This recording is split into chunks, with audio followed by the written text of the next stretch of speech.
Welcome to my digital platform Accidental Academician. Today we will discuss about the Gordon dividend model and value of the firm. आज हम चर्चा करेंगे Gordon dividend model के और value of the firm के कि Gordon dividend model के according value of the firm पे क्या इम्पेक्ट पड़ता है। जैसा कि हम जानते हैं dividend decision value of the firm को अफेक्ट करता है और there are two types of dividend decisions, relevance dividend decision and irrelevance dividend decisions. तो गॉर्डन का जो डिविडेंड मॉडल है ये रिलेवेंस डिविडेंड डिसीजन के अंतर्गत आता है। रिलेवेंस डिविडेंड डिसीजन का मतलब ये हुआ कि डिविडेंड देने से फर्म के वैल्यू पे इम्पैक्ट पड़ेगा। तो गॉर्डन डिविडेंड मॉडल के कुछ सर्टेन एजम्पशंस है, तो एक एक करके इसके एजम्पशंस को जो देख लेते हैं। इसका एजम्पशंस है कि constant growth rate of the dividend, हमारा जो डिविडेंड का ग्रोथ रेट है वो कांस्टेंट रहेगा, यानी जी जो है वो कांस्टेंट रहेगा। Growth rate will always be less than के ई रिक्वायर्ड रेट ऑफ रिटर्न, यानी ग्रोथ रेट जो होगा यानी जी जो होगा हमेशा के ई से कम होगा, यानी K E is always greater than ji.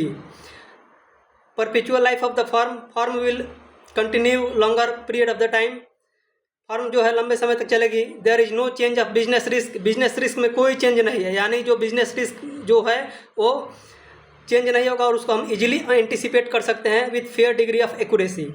Growth rate also can be anticipated with fair degree of accuracy. और इस मॉडल में ये भी कहा गया है कि जो हमारा ग्रोथ रेट होगा यानी जी जो होगा उसको हम फेयर डिग्री ऑफ एक्यूरेसी के साथ एस्टिमेट कर सकते हैं। All earnings are either paid to shareholders और री इन्वेस्टेड फॉर ग्रोथ। इसके दो ही एस्पेक्ट है, या तो सारे अर्निंग्स को हम बांट देंगे डिविडेंड के तौर पे, या सारे अर्निंग्स को हम री इन्वेस्ट कर देंगे ग्रोथ के लिए। Investors are rational and risk averse. Investors जो हैं राशनल हैं, दे टेक डिसीजन राशनली, और रिस्क एवर्स हैं, मतलब ये हुआ कि इन्वेस्टर्स जो है रिस्क नहीं लेना चाहते हैं। Investors do not want to take risk in terms of dividend. अगर उनको ऐसा प्रतीत होगा कि कंपनी का से डिविडेंड लेना उचित है तो डिविडेंड की डिमांड करेंगे, वो रिस्क नहीं लेंगे। फ्यूचर डिविडेंड के लिए वो रिस्क लेने के लिए तैयार नहीं है। नो एक्सटर्नल फाइनेंसिंग, और इसमें कोई एक्सटर्नल फाइनेंसिंग नहीं होगी। No fresh equity issue, no fresh debenture issue, कोई फ्रेश इक्विटी और कोई फ्रेश डिवेंचर को इसमें इशू नहीं किया जाएगा, यानी कोई एक्सटर्नल फाइनेंसिंग का इसमें कोई स्पेस नहीं है इस मॉडल में।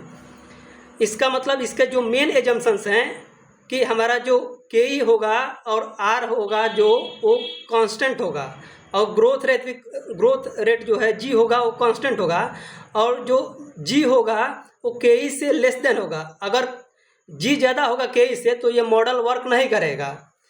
इस मॉडल का मेन जो पिलर है कि K E is always greater than G, K E should be always greater than G, ये है। और जी क्या है? जी ग्रोथ रेट है। ग्रोथ रेट में दो एलिमेंट है, एक बी है और एक आर है। G equal to B into R. इसका मतलब ये हुआ कि हमारा जो ग्रोथ रेट है वो हमारा जो रिटेंशन रेशियो है उसको रेट ऑफ रिटर्न से हम जब गुना करते हैं, मल्टीप्लाई करते हैं, तो हमारा ग्रोथ रेट हमको मिल जाएगा। तो रिटेंशन रेशियो क्या है? जितना हमने रिटेन कर लिया, यानी जितना जो है पार्ट है डिविडेंड का, जितना जो पार्ट है प्रॉफिट का, अगर वो डिविडेंड में नहीं डिस्ट्रीब्यूट किए हैं वो रिटेन कर लिया गया फर्दर इन्वेस्टमेंट के लिए। यदि कंपनी या फर्म ग्रोथ ओरिएंटेड है, कंपनी के पास प्रॉफिटेबल प्रोजेक्ट्स हैं, ग्रोथ की कंपनी है, तो उसमें क्या होगा कि रिटेंशन ज़्यादा करेंगे, हम डिविडेंड डिस्ट्रीब्यूट कम करेंगे, क्योंकि कंपनी के पास में या फर्म के पास में रेट ऑफ रिटर्न जो है ज़्यादा होगा, यानी अर्निंग कैपेसिटी ज़्यादा है उसके पास में। तो ऐसे कंडीशन में क्या होगा? पे आउट रेशियो कम होगा और रिटेंशन रेशियो ज़्यादा होगा।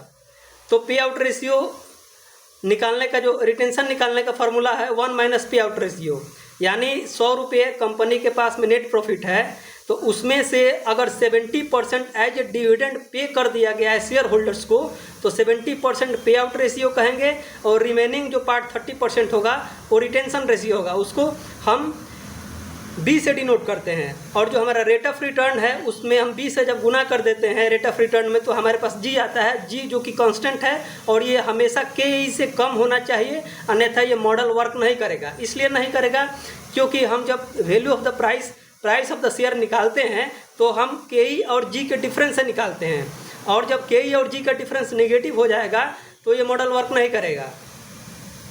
इसका जो फॉर्मूला है इस तरीक़ा से है, P0 equal to D1 upon KE minus G. D1 क्या है, dividend in the next year है, या इसको D से भी डिनोट करते हैं, कहीं कहीं D1 से भी डिनोट करते हैं। P जो है current market price of the share है, कि आज का जो मार्केट प्राइस क्या है शेयर का, उसको हम P0 से डिनोट करते हैं। और KE क्या है, रिक्वायर्ड रेट ऑफ रिटर्न यानी कॉस्ट ऑफ इक्विटी है, इक्विटी शेयर होल्डर्स कितना रेट ऑफ रिटर्न एक्सपेक्ट करते हैं, वो KE है हमारा। और G जो है constant growth rate of dividend है, यानी जो हमारा डिविडेंड होगा उसका ग्रोथ रेट क्या होगा, कांस्टेंट होगा, यानी 5% के रेट से 10% के रेट से तो कांस्टेंट होगा, तो ये हमारा G है। तो इसको हमने एक चार्ट बनाकर देख लिया कि 100 रुपीज़ अगर कंपनी के पास में नेट प्रॉफिट आ रहा है इंटरेस्ट और टैक्स देने के बाद में, तो उसका अगर 70% हम डिविडेंड पे कर देते हैं तो पे आउट रेशियो हमारा जो है 70% हो जाएगा, और 1 माइनस 70% यानी 30% हमारा रिटेंशन हो जाएगा, KE माइनस G होना चाहिए। तो इसको हमने एक एज ए चार्ट के तौर पे देख लिया। आइए इसको एक न्यूमेरिकल के सॉल्व करके इस मॉडल को हम समझने की कोशिश करते हैं। The following information is available in respect of XYZ limited. Earning per share E दिया हुआ है 10 रुपये, जो कांस्टेंट है। एज मॉडल में भी बताया गया है कि हमारा जो होगा अर्निंग्स भी होगा कांस्टेंट होगा। कॉस्ट ऑफ इक्विटी यानी रिक्वायर्ड रेट ऑफ रिटर्न जो है 0.10 यानी 10%, ये भी कांस्टेंट है as per model. Find out market price of the share under different rate of return R of 10%, 8%, 10% and 15%, यानी डिफरेंट रेट ऑफ रिटर्न दिया हुआ है 8%, 10% और 15% फॉर डिफरेंट पे आउट रेशियो। जब पे आउट रेशियो 0% है यानी कंपनी कोई डिविडेंड नहीं डिस्ट्रीब्यूट कर रही है, सारा रिटेंशन कर रही है। पे आउट रेशियो 0 है यानी रिटेंशन रेशियो 100% है। पे आउट रेशियो 40% यानी रिटेंशन रेशियो 60%, यानी 40% अगर डिविडेंड कंपनी बांट रही है तो इसका मतलब ये हुआ कि 10 रुपये के अर्निंग में से 4 रुपये कंपनी एज ए डिविडेंड बांट रही है, 6 रुपया रिटेन कर रही है। 80% डिविडेंड पे आउट रेशियो, इसका मतलब है कि 10 रुपये में कंपनी 8 रुपया डिविडेंड के तौर पे डिस्ट्रीब्यूट कर देगी शेयर होल्डर्स को, और बाकी जो 2 रुपये होंगे वो रिटेंशन करेगी री इन्वेस्टमेंट करने के लिए, उसके पास अगर कोई प्रॉफिटेबल अपॉर्चुनिटी है या प्रोजेक्ट है उसके लिए। एंड 100% पे आउट रेशियो, इसका मतलब रिटेंशन 0 हो जाएगा। जब 100% पे आउट, इसका मतलब ये हो कि 10 रुपये आप इनकम अर्न किए हैं अर्निंग पर शेयर और 10 रुपये बांट दिए हैं, तो उसमें क्या होगा कि रिटेंशन नहीं हो पाएगी। आइए इसको न्यूमेरिकल के फॉर्म में समझने की कोशिश करते हैं। तो E हमारा दिया हुआ है 10%, KE दिया हुआ है 0.10, 10% ये हमेशा मतलब कांस्टेंट रहेगा जितना हम कॉम्बिनेशन बनाएंगे। कुछ कॉम्बिनेशन बनाकर इसको हम सॉल्व करेंगे। R दिया हुआ है कि 8% R है, 10% और 15%, यानी डिफरेंट R का रेट है और डिफरेंट जो है पे आउट रेशियो है। तो इस डिफरेंट R के रेट्स और डिफरेंट पे आउट रेशियो को लेकर के हम कॉम्बिनेशन बनाकर देखेंगे। क्वेश्चन इसमें 3 R दिया हुआ है और 4 पे आउट रेशियो दिए हुए हैं, तो इसका मतलब है कि ये क्वेश्चन को 12 तरीके से हम सॉल्व कर देंगे। इसके यानी 12 सॉल्यूशन निकलेंगे, तो इसमें हमने 12 सॉल्यूशन सॉल्व नहीं करेंगे, कुछ एक सॉल्यूशन को सॉल्व करके देखने की कोशिश करेंगे ये मॉडल कैसे होता है, काम कर रहा है। तो P0 निकालने का फार्मूला जैसे कि जानते हैं हम लोग, D1 upon KE minus G। D1 क्या है, अगर हमारा इसमें हम 40% ले रहे हैं पे आउट रेशियो, 40% पे आउट रेशियो ले रहे हैं, तो इसका मतलब क्या है कि 4 रुपये हम डिविडेंड देंगे। 40% पे आउट रेशियो ले रहे हैं तो 4 रुपये हम डिविडेंड के तौर पे बांट रहे हैं। तो हमारा यहाँ D1 जो होगा 4 रुपये हो जाएगा। KE ऑलरेडी दिया हुआ है 0.10 यानी 10%, 0.10 यहाँ प्लेस पे रख देंगे, माइनस G मतलब ग्रोथ रेट। तो G कैसे निकालेंगे, B इंटू R। अगर हम 40% डिविडेंड पे कर रहे हैं तो हमारा B हो जाएगा 60%, यानी ये हमारा B जो हो जाएगा 60% हो जाएगा, यानी 0.60 into R rate of return. Rate of return क्या है, हम 8% को ले रहे हैं यहाँ पे कॉम्बिनेशन में, तो हमारा 0.08 होगा। इसको जब हम सॉल्व करेंगे तो इसका आंसर निकल के आएगा market price of the share का 76.92। इसको हम अप्रोक्स में लिए हैं, तो ये जो है 77 रुपीज़ इसका आंसर होगा। तो एक कॉम्बिनेशन हमने बनाया जिसमें पे आउट रेशियो 40% लिए हैं, KE हमारा कांस्टेंट पूरे कांस्टेंट रहेगा, ये जितने कॉम्बिनेशन ले लें। हम R इसमें 8% लिए हैं। अब KE अगर पे आउट रेशियो 40% लिए हैं तो ऑटोमेटिकली हमारा जो B होगा यहाँ पे रिटेंशन रेशियो हो जाएगा 60% हो जाएगा। आइए इसका एक और कॉम्बिनेशन सॉल्व करते हैं। P 8 रुपये यानी 80% हम लेते हैं, 80% ले लिए पे आउट रेशियो, यानी 8 रुपये डिविडेंड ले लिए 10 रुपये में, तो हमारा B हो जाएगा 20 हो जाएगा, B हमारा हो जाएगा 20 हो जाएगा 0.20, और R जो ऑलरेडी दिया हुआ है 0.08 कांस्टेंट है, और KE हमारा जो है कांस्टेंट है 0.10। इसको जब हम कैलकुलेट करेंगे इस कॉम्बिनेशन के साथ तो हमारा आंसर निकल के आएगा market price of share 95 rupees. एक और हम कॉम्बिनेशन ले लेते हैं जिसमें हम 40% पे आउट रेशियो लेते हैं। 40% पे आउट रेशियो ले लिए यानी डिविडेंड 4 रुपये ले लिए। KE हमारा 0.10 है, माइनस किए 0.60 हमारा रिटेंशन रेशियो हो जाएगा, और हमारा जो हो जाएगा यहाँ पे R 10% हो गया। R को हम यहाँ पे 10% कॉम्बिनेशन में R लिए हैं, R 10% लिए हैं, तो इसको हम जब सॉल्व किए तो हमारा जो मार्केट प्राइस पर शेयर हो जाएगा 100 रुपीज़ हो जाएगा। यहाँ पर दो चीज़ समझने की ज़रूरत है कि अगर डिविडेंड 0 हो जाता है, यानी जो ये डिविडेंड यहाँ पे 0 हो जाएगा तो ये मॉडल वर्क नहीं करेगा। When payout ratio is 0, model will not work and all combination will be 0 with 0 payout ratio।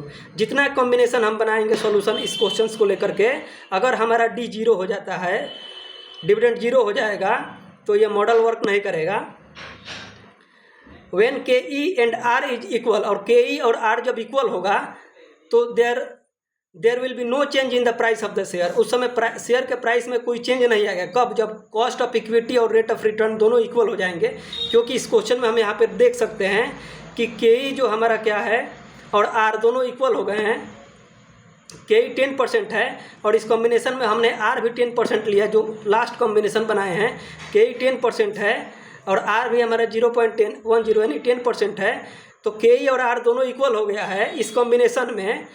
तो हमारा मार्केट प्राइस ऑफ शेयर क्या आया है? 100 आया है, जो कि चेंज नहीं हुआ है। यानी जब KE और R इक्वल हो जाएंगे तो मार्केट प्राइस में कोई चेंज नहीं आएगा, और डिविडेंड जब 0 हो जाएगा तो ये मॉडल वर्क नहीं करेगा। ये है, तो ये समझने की ज़रूरत थी। यहाँ पे इंटरप्रिटेशन थोड़ा देख लेते हैं।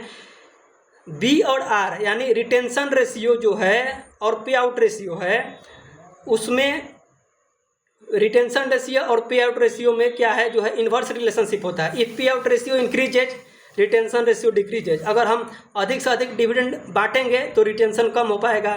लेस अर्निंग आर री इन्वेस्टेड, हमारे पास अर्निंग का जो है क्वांटिटी कम बचेगी री इन्वेस्टमेंट करने के लिए कंपनी में। फ्यूचर ग्रोथ रेट जो है फॉल हो जाएगा यहाँ पे। तो ये इन्वर्स रिलेशन है। इफ पे आउट रेशियो डिक्रीजेज, अगर पे आउट रेशियो कम होगा यानी हम कम डिविडेंड देंगे तो रिटेंशन ज़्यादा करेंगे। रिटेंशन ज़्यादा करेंगे कब? जब हमारे पास में री इन्वेस्टमेंट की अपॉर्चुनिटी ज़्यादा है, यानी प्रॉफिटेबल प्रोजेक्ट है कंपनी के पास में, इसलिए वो कंपनी डिविडेंड ज़्यादा नहीं बांट करके, जब वो कंपनी अपने पैसे से ज़्यादा रेट ऑफ रिटर्न अर्न करेगी तो डिविडेंड क्यों बांटेगी शेयर होल्डर्स को? तो वैसे में वो रिटेन ज़्यादा करेगी और प्रॉफिटेबल इन्वेस्टमेंट में इन्वेस्ट करेगी, री इन्वेस्ट करेगी। उस समय क्या होगा कि ग्रोथ रेट हायर होगा, जो फ्यूचर जी होगा वो हाई हो जाएगा। इसका मतलब ये हुआ कि if higher retention ratio lower pay out increases firm value and higher pay out ratio lower retention decreases firm value. तो यहाँ पे pay out policy does not affect the firm. जो है पे आउट पॉलिसी जो होता है ये फर्म के वैल्यू को इम्पेक्ट करता है यहाँ पे। तो आज का सेशन यही समाप्त होता है।